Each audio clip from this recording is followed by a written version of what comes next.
Come in. Welcome. I'm E.G. Marshall. It was the 18th century playwright William Congreve who said it.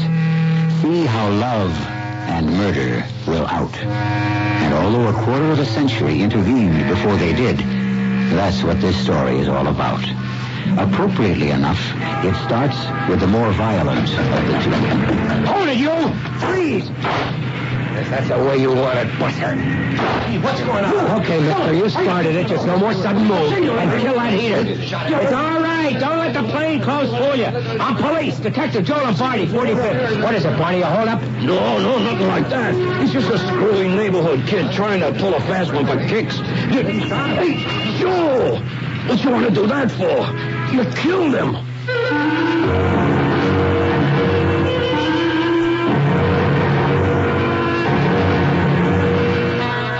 Our mystery drama, Murder Will Out, was written especially for the Mystery Theater by Ian Martin and stars Mason Adams.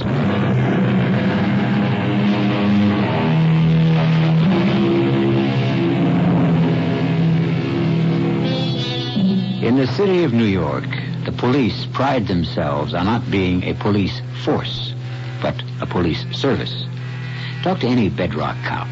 Reach down through the layers of why he wanted to become a police officer, and you'll find that the great majority put service first before pay, benefits, or power. That goes for almost any police force through the country. Easy to malign these days, not so easy to praise, because the weight of the crime graphs is hard to sustain. But above all, a cop is human, and that works on both sides of the line. Doors open. Come on in. Okay, Captain. You bring the coffee in? It's right here. Thought you might want to chew me out first. I shouldn't drink coffee. It ginches my ulcer. You get it? I'll chew you out better with an aching gut. Yes, sir. Any news on the Crocker kid? Looks like he's going to make it. No thanks to you. The bullet went right through his chest, but managed to miss anything vital. How, I don't know. You should be as accurate on the range. Yes, Captain. And a hell of a lot less trigger-happy. You know that boy is only 16. He's 6'1", weighs 185, and he squeezed off 2 shots at me. How? He wasn't armed. It was nighttime, streets badly lighted. Maybe threw it away, but he had something in his hand, and I heard the shots. Maybe you heard a backfire. Oh, damn. Prune Danish again. Why can't I ever get a cheese Danish? You want to know what he had in his hand? Maybe it was a zip gun. He had a bottle of beer.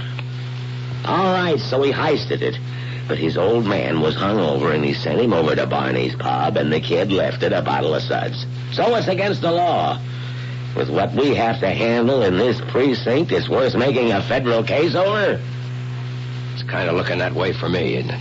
A couple of citizens' committees brewing, some pressure from the newsboys, and unfortunately, it's a good story for them if they start digging up old bodies. No, I didn't mean that the way it came out. I know, Captain Stark. Well, you should. Sal was my best friend. We rode a squad car together for 6 years. And when he... Well, I swear, they fry this stuff. They boil the beans first, and then they fry them in dishwater. Call this coffee? You're going to break me? Well, I got to do something, Joe. I just can't sit still. You fired at him, and he wasn't armed. There were 2 shots. I heard them. A truck backfired. Oh, I know how it looked, Joe. You were tired just coming up out of the subway. You see a guy on the lam. You tell him to freeze, and he stops, turns, and it looks like he laid 2 on the line for you. A cop has a right to protect himself. Reflex action. I pulled my gun. But you didn't have to pull the trigger. You weren't hit, Joe. I should wait to be? You were in plain clothes. The bartender says you never even identified yourself as police before you fired. Okay, Captain. You want my badge? I don't. I understand. I don't approve, but I understand. What do you want me to do? Hold back like my pop and get my brains blown out? Oh, that's the whole trouble. That's what I mean when I say I understand. If Sal had moved as fast as you... Same deal. My pop got it right in front of that same lousy gin mill. Now, wait a minute. You were only 5 years old when it happened. It wasn't that simple. You study the I file. don't have to. I got it all from my mom all those years growing up, and I know the file like I know my own name. Fine. All right, knock it off. You think if we'd had enough of the case, I wouldn't have nailed that Leslie Peavy? First off, we couldn't find him, and second off, there wasn't enough case against him as it stood to warrant anything beyond an APB. He got away. Sure. You let this crumb bum kill my pop, one of your own, 25 years ago, and the guy is still running loose. I'm not going to get caught up in this old argument, Joe. Except this far. It's your obsession that poisons you not only as a police officer, but as a man. It's held you back your whole career. And now it's pretty near ended. You asked if I wanted your badge. No, I don't. But I think you'll need some time to think over just what you want to be. The Avenger or a real-life cop who knows his job isn't guns and shootouts, but good, solid service to the public. I could suspend you. Okay, go ahead. I'll take that from you because of my old friend.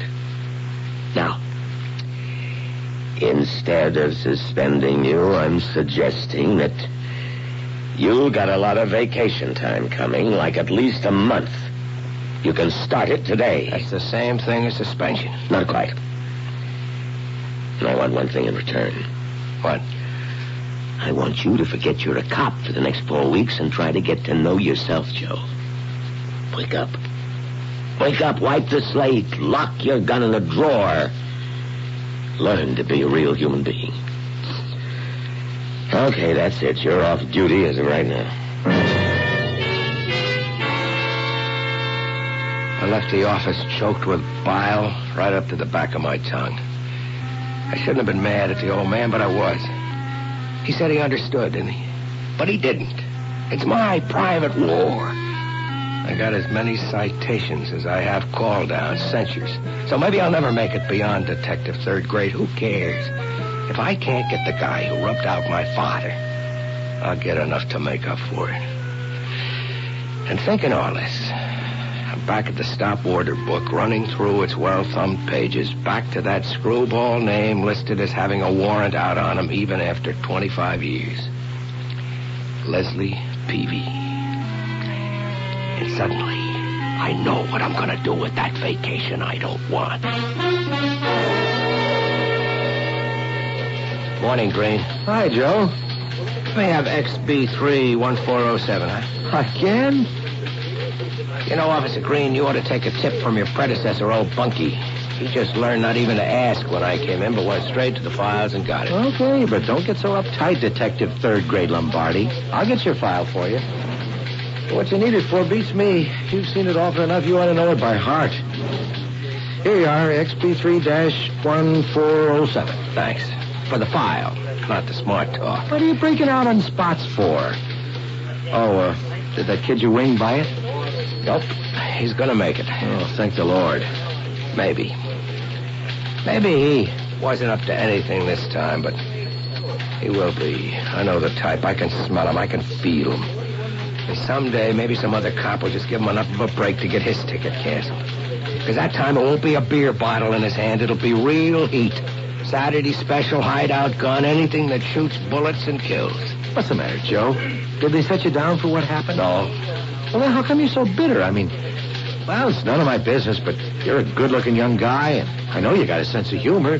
Catch you off guard, you can be real nice. How come you get so little out of it? Why don't you have a girl, Joe? Why aren't you married? You know what's in this file, Green? Well, it's 25 years old. I haven't caught up on all my reading yet. Well, I'll fill you in. You see, my pop trusted people. He gave him a break anyways. So one night he's coming home, same as I was last night, out of the same lousy subway by that same lousy gin mill.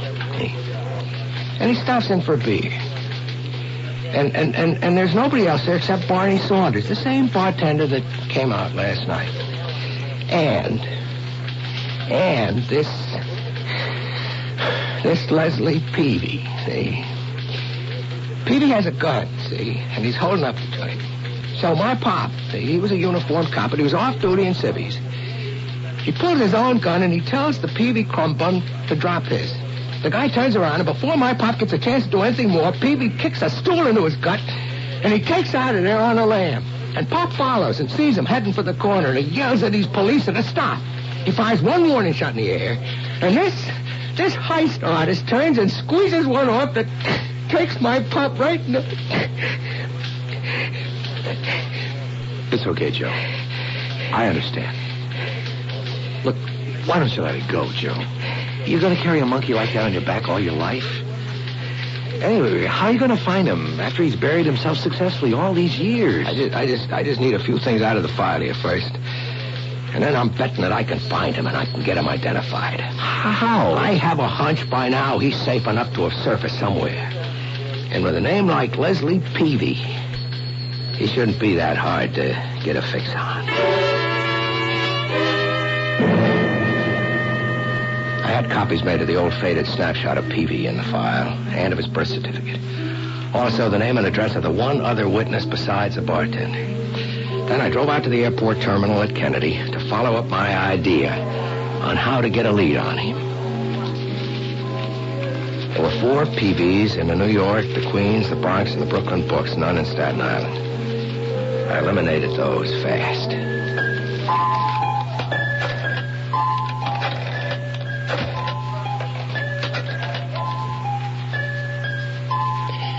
Could I talk to Mr. Peavy, please? He's no longer at this number. Well, do you know where I might reach him? I see. Just to make sure, do you happen to recall his first name? I see. Do you recall if he was very tall or short? Very short. Thanks. That wouldn't be the man that I'm looking for. I see. There is no Mr. Peavy. You're a spinster lady. Your name's Peavy. Thank you so much. Beg pardon? Oh, no. Sorry. Sorry, ma'am. You're not on radio.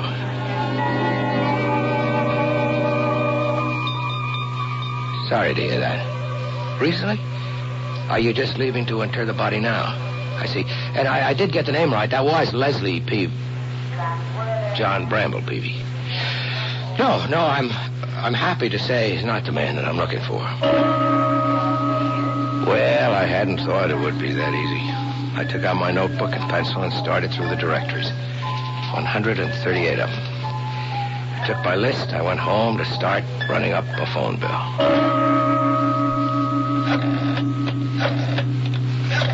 On the 11th, Miami, Florida, I hit pay dirt. This is George. What can I do for you this fine, bright day? Is this Peavy's Auto Repair? It sure is, brother. I wonder if I could talk to your boss. Oh, Leslie ain't here right now. Off visiting at the hospital. Back tomorrow. Try then. Leslie? Leslie Peavy? Yeah, that's the name. Excuse me, but we're busy. So I made a blind cast and came up lucky with my fish. Now all I had to do was land him.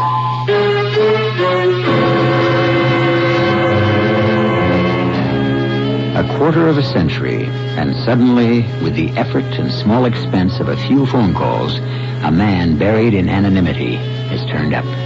It seems almost too easy. Or to bring up another metaphor, first catch your hare, then skin him. This is only the beginning of Joe's compulsive quest for vengeance. I'll return shortly with Act 2.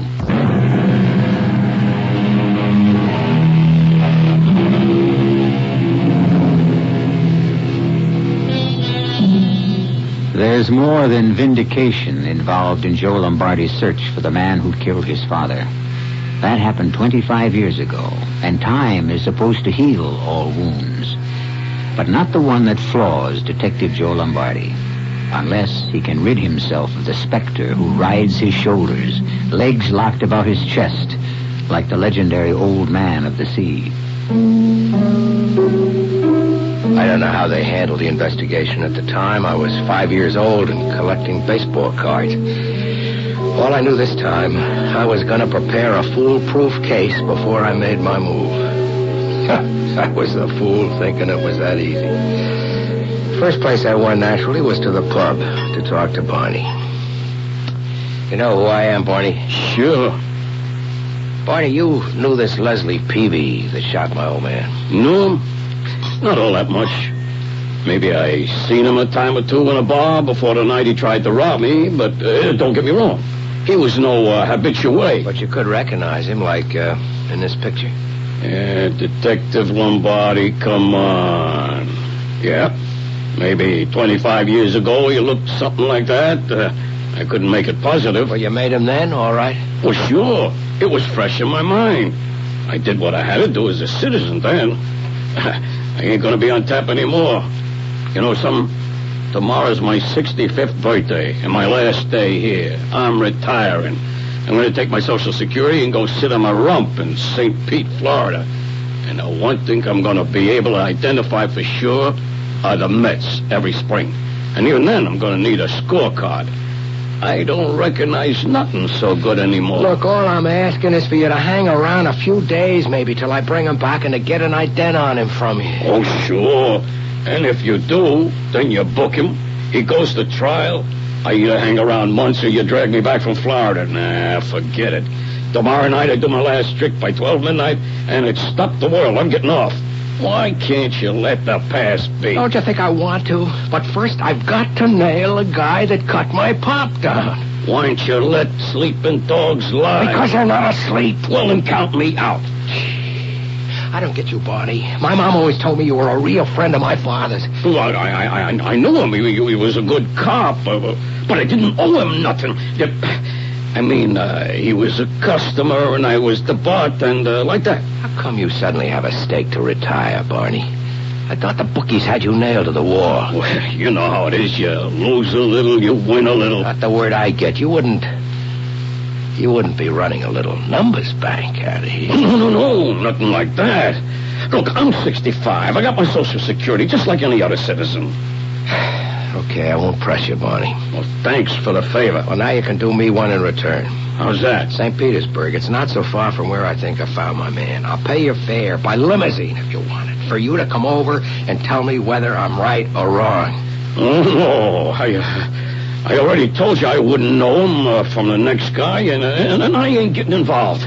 I got a lot less future than you left, and that's all I care about. Now, come on, get out of my life. I walked away from Barney so frustrated, I wanted to put my fist through a wall. Why would he want to back down on such a simple request? Something about his attitude, the way he wouldn't look me in the eye, the defensive anger, all of them signs to any good detective that he was covering up something. But what? And why? There's no way I could sweat it out of him. He hadn't broken any law I know of. He had his rights. But I had to forget about Barney for the moment. There was one more witness to go. Sunnyside, Long Island, a street that was a row of two family houses. One of them was where the cab driver lived who saw my father get shot, if he was still alive.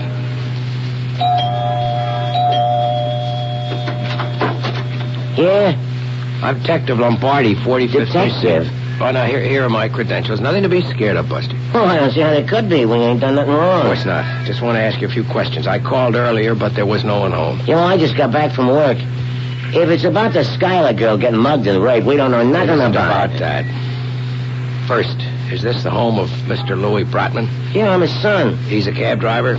Well, he was. He's retired now. I'd like to ask him a few questions. Well, he ain't home. He's out taking a walk. I wish he wouldn't stay out so long. The way things are, I don't feel safe if he isn't home before dark. And then he don't know enough to...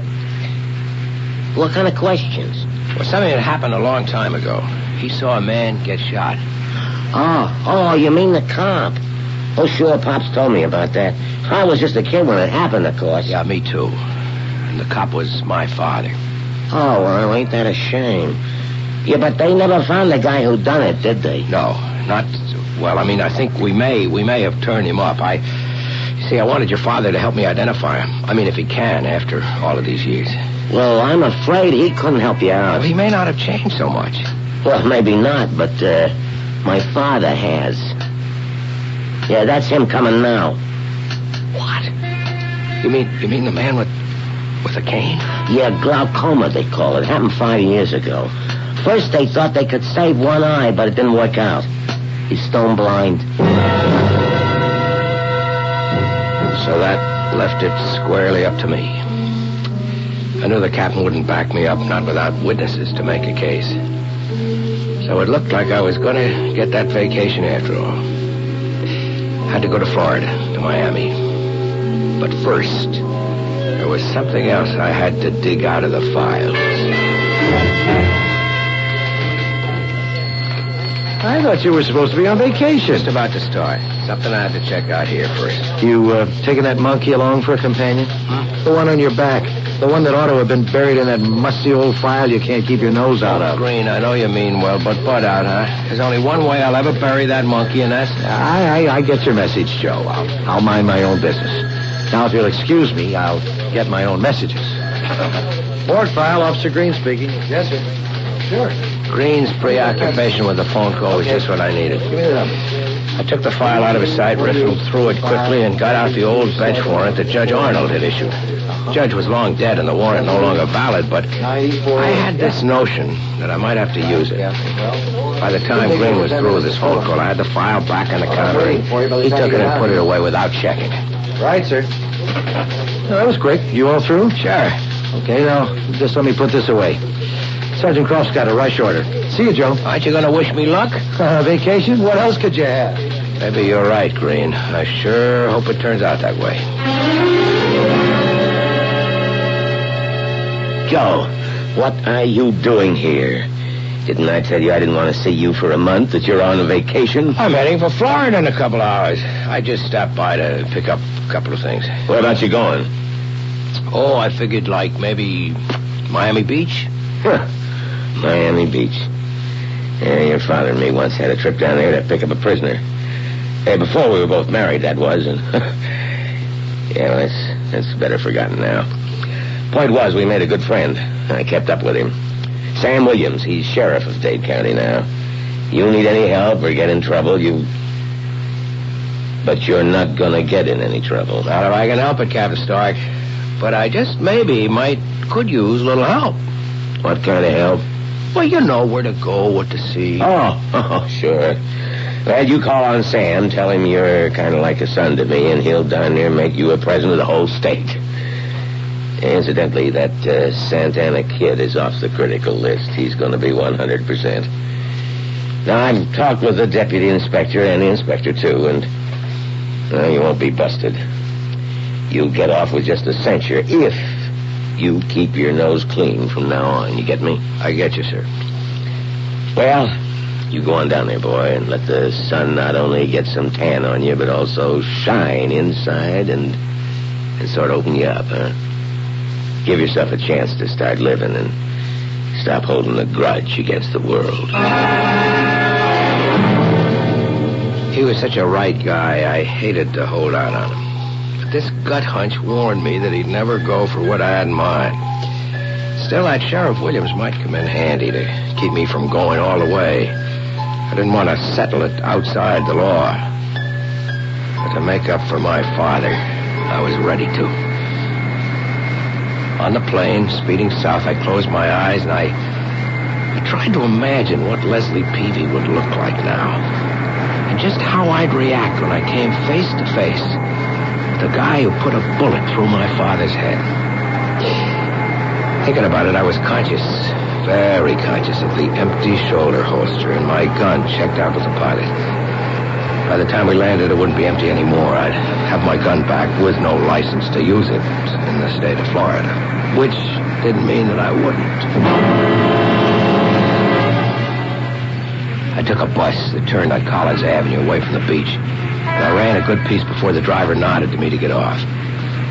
Peavy's auto repair shop had a gas station with it, and it could have used some paint. A couple of cars on the lifts and a bald-headed guy with a permanently peeling red freckled scalp was pumping gas. I walked over to him as the car he was servicing pulled away. Yes, sir. Hello and welcome to Miami. What'll it be? Gas, oil, wipe your windshield, or are you looking for the men's room? A comic. Just try to keep the days bright. Call me George. What can I do for you? Want to talk to the boss. Leslie Peavy, right? Right. And I wouldn't blame you for wanting to.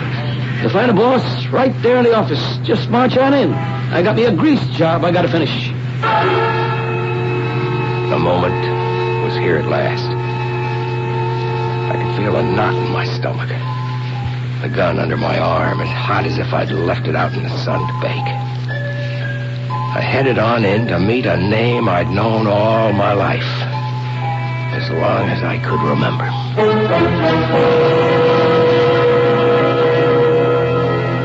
What is it Detective Joe Lombardi expects to do when he meets the man who killed his father? Try to take him back to New York at gunpoint to stand trial with no witnesses left to appear against him? Or just simply put a bullet through his head with that same gun he has no license to carry in Florida? I'll return shortly with Act 3.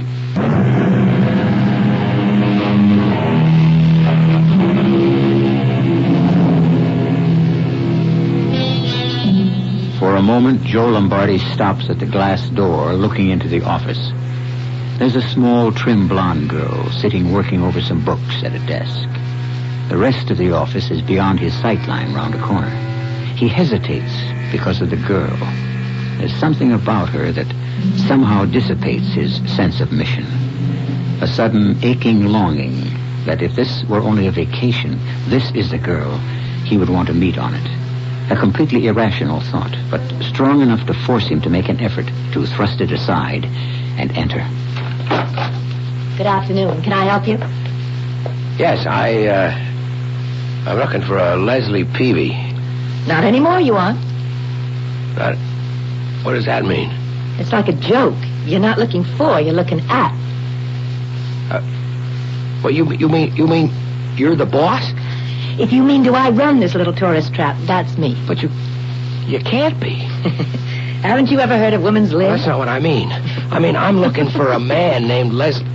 For some reason, I seem to have caught you clear off base, mister. Joe Lombardi. Mr. Lombardi. But I hate to tell you this. For a pretty good-looking guy, you look kind of funny with your mouth wide open. That's beside the point. You got any proof that you're Leslie Peavy? Sure. Have you got any proof you've a right to question it? These. My credentials. Oh. Badge 703, Detective Joseph Lombardi, Precinct 45, New York City. It's not a very good picture of you. Maybe. I wouldn't say that this is a very good picture of you either.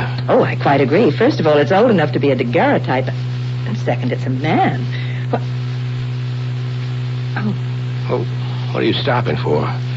Well, this is an old picture of... Oh. Did you say your name was Lombardi? That's it. Oh, no. Oh, no, not now. Not after all these years. What? Was your father a policeman, too? That's right. I think that maybe you and I better go and talk somewhere. Why not right here? Oh, I can think of plenty of reasons.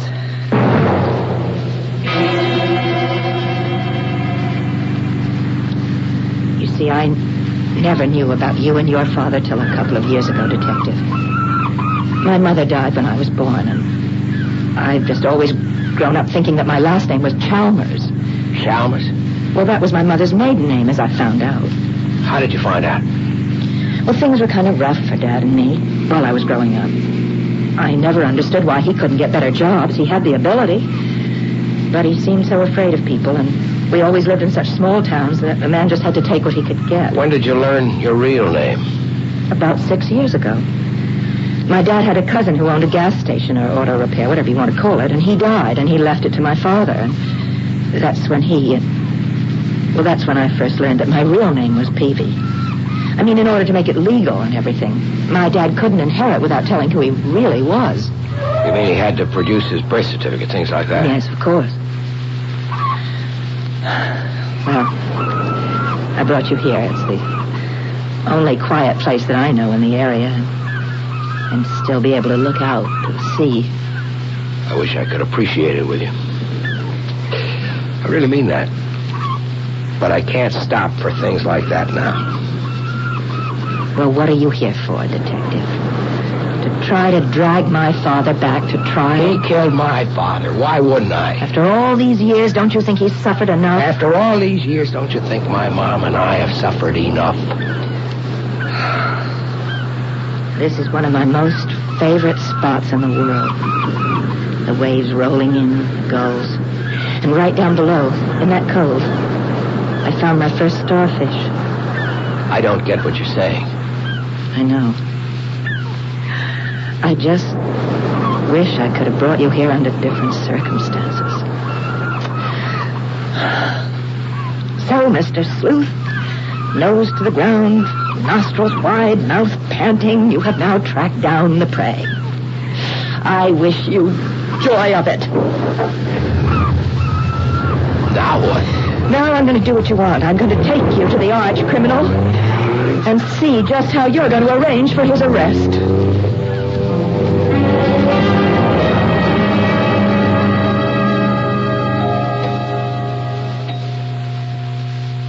What are we doing here?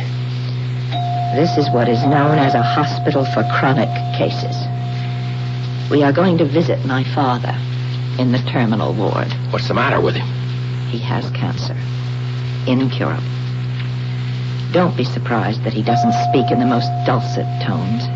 His larynx is affected, too.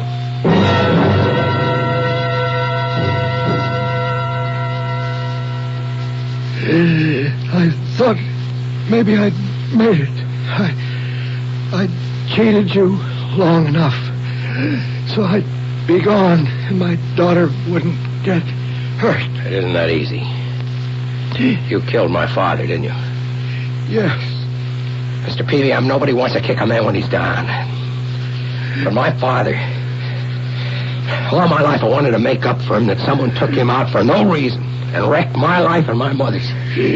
Your father was a fine policeman. Right, Detective? No one finer. So leave it that way. Now, wait a minute, Dad. Just leave it that way, Leslie. How about you, Detective? You gonna let it lay? Why should I?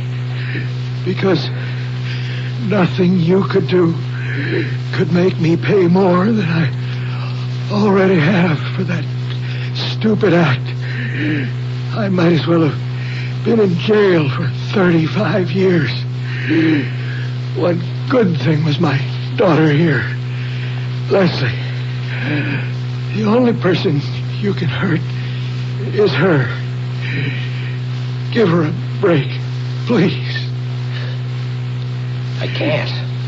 I'm a cop. It's my duty. I'm not going to take this. Not for myself. I don't care. But for you, Dad. Tell him the truth. I can't. He wouldn't believe me anyway. Well, then I will. Listen to me, Mr. Tough Detective. My father shot your father in self-defense. He tried to kill him first. Sorry, Miss Peavy, it won't wash. My father fired a warning shot in the air. Oh, the hell he did. There were 2 witnesses. They saw the whole thing. Then they lied. Why would they lie? Because everybody knew about your father, that he was trigger-happy. All right, that is enough. I don't blame you for trying to protect your own, but I don't take that from anyone. How could you know anyway? Because I told her, of course, when I had to tell her my real name. Which brings us round full circle again. Okay? Dad, you're in pain. Let me get the nurse. Not for a moment. Let's try to get this straight first. What really happened that night? I was a pretty wild kid. Nothing real bad, but I wasn't always, like they say, on the side of the law. The night it happened, I was at the time running a little book. No connections, just private penny. And one of my studies was Barney Saunders.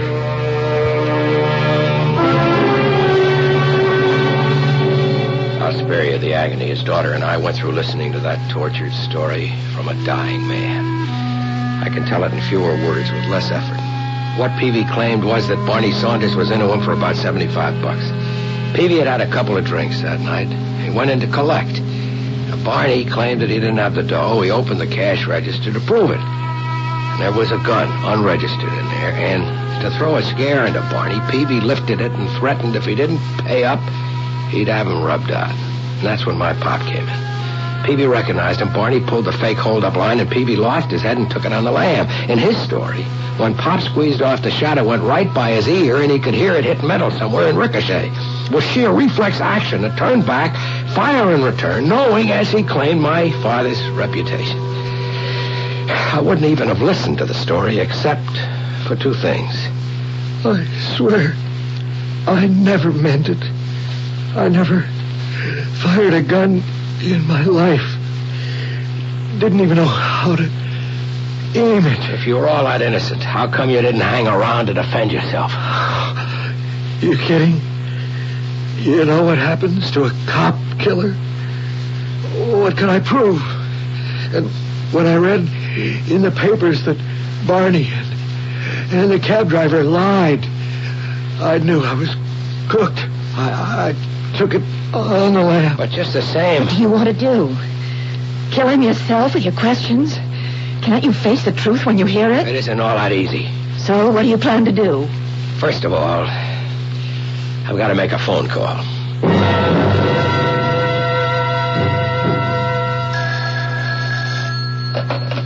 Captain Stark here. Captain, it's Joe Lombardi from Florida. Oh. I found Peavy, Captain. But he's dying of cancer. Can't even count on a week to live. So, let sleeping dogs lie, Joe. Maybe, sir. After two questions. Was my father as trigger-happy as you think I am? Why do you ask? That's the second question. I always had a notion you dragged your feet some on the case. Was it because that first shot Pop fired wasn't straight in the air? Now, Joe, we all make decisions and, well, we make mistakes. Sal was my friend. I wanted to protect his memory. And remember, I had no sure proof. Just about where Peavy was standing when he fired, there was a lamppost with a fresh scar on the paint right down to the steel. Could have been made by a bullet, but it ricocheted, of course, so... Well, who's to tell? We never found that bullet. Thanks, Captain. Now, Joe, wait a minute. What are you going to do? I don't know. Captain, I just plain don't know.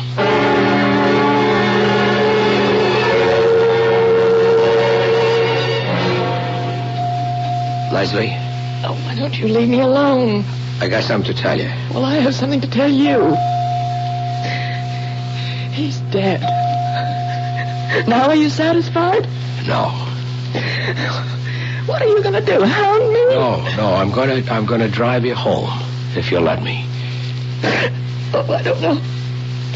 All right, what's the difference?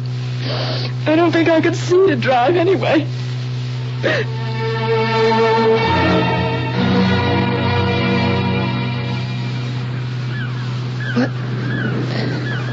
What made you drive back here? I don't know.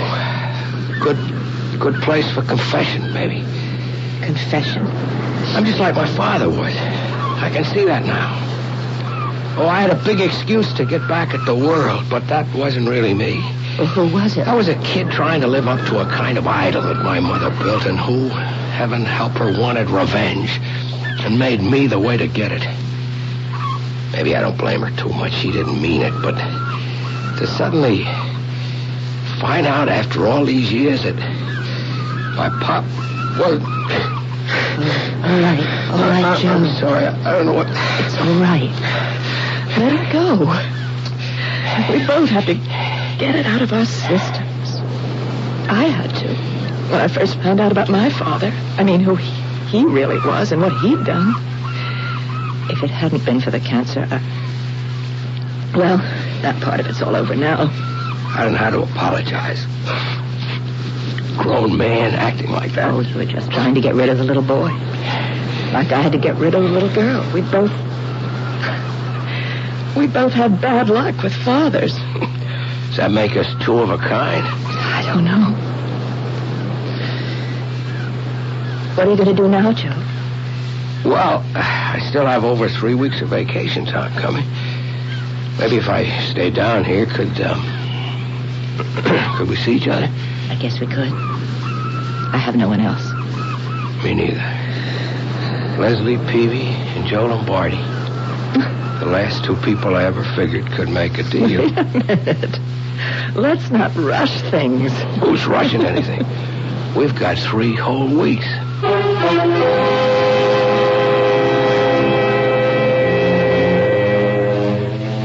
It took a while longer than 3 weeks for Leslie and Joe to iron out the past, but they did. And as we quoted William Congreve in the beginning, not only murder will out, but eventually, so did love. I'll be back shortly. Would you know a workaholic if you saw one? Will airfare restrictions leave you grounded? Can the state where you live affect the state of your health? Is it too late to make money in the unified Europe of 1992? You'd know the answers to all those questions if you'd been reading the Wall Street Journal, America's leading daily business publication. Every business day, the Journal tells you what's news and who's news in big business, small business, in real estate, marketing, technology, and the law. The Wall Street Journal gives you all the business news you need in 3 easy-to-read sections organized to save you time. Subscribe now to the Wall Street Journal and take advantage of this special introductory offer. 12 weeks, just $29.75. Only $29.75 for 12 weeks of the Journal. Call toll-free 800-231-1800. Today's Wall Street Journal. Faster, tougher, smarter. Call 800-231-1800 now. Since 1941, whenever our troops needed a little bit of home, the USO was there. Ian, I also have regards from you boys from Betty Grable. Today, nearly 5 million military personnel and their families serving around the world still need to know that wherever they are, they're not forgotten. The USA still needs the USO, and the USO needs you.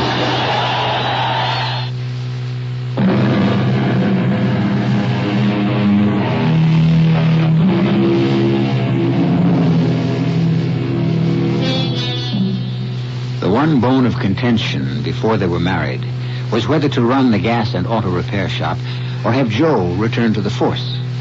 It was Leslie who finally convinced him to. A wise woman. She knew the best way to atone for all the past was for Joe to become the kind of police officer he always should have been. Servant of the people, not an avenging force. It's Lieutenant Joe Labardi now. And his name stands top of the list to replace his old friend and surrogate father, Captain Stark, just as soon as he retires. Our cast included Mason Adams, Marion Seldes, Robert Maxwell, Leon Janney, and Gilbert Mack. The entire production was under the direction of Hyman Brown. I was blind for 17 years with the use of a white cane. Only 2 years ago, I was reading Braille. Today, I drive my car with confidence on the streets of Newcastle, Delaware, my hometown. My name is Rita Tucker. Regaining my sight was a miracle in my life, but in eye centers across America, corneal transplant surgery to restore sight is routinely performed. More than 36,000 corneal transplants were performed in the United States last year alone. But blind people still wait in darkness for lack of eye donors. So I urge you to pledge your eyes for surgery and research. Give the gift of sight and tell your family and friends of your wishes. Write Eye Bank Association of America, Post Office Box 90962, Washington, D.C. 20090. This is E.G. Marshall inviting you to return to our Mystery Theater for another adventure in the macabre. Until next time, pleasant dreams.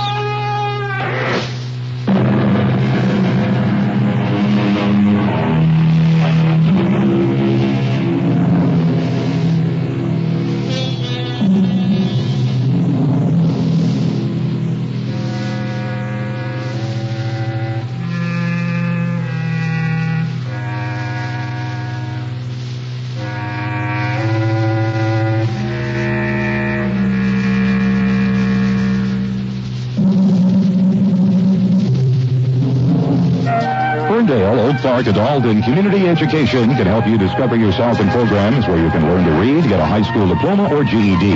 We offer free child care and counseling. Day and evening classes. Call 542-2535. Keeping you on top of your world. WWJ News Radio 95.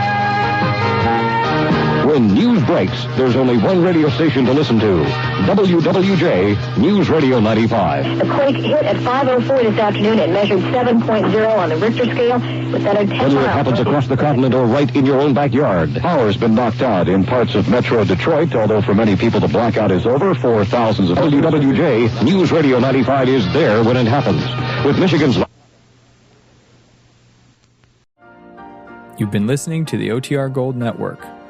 Find more classic radio at otrgold.com.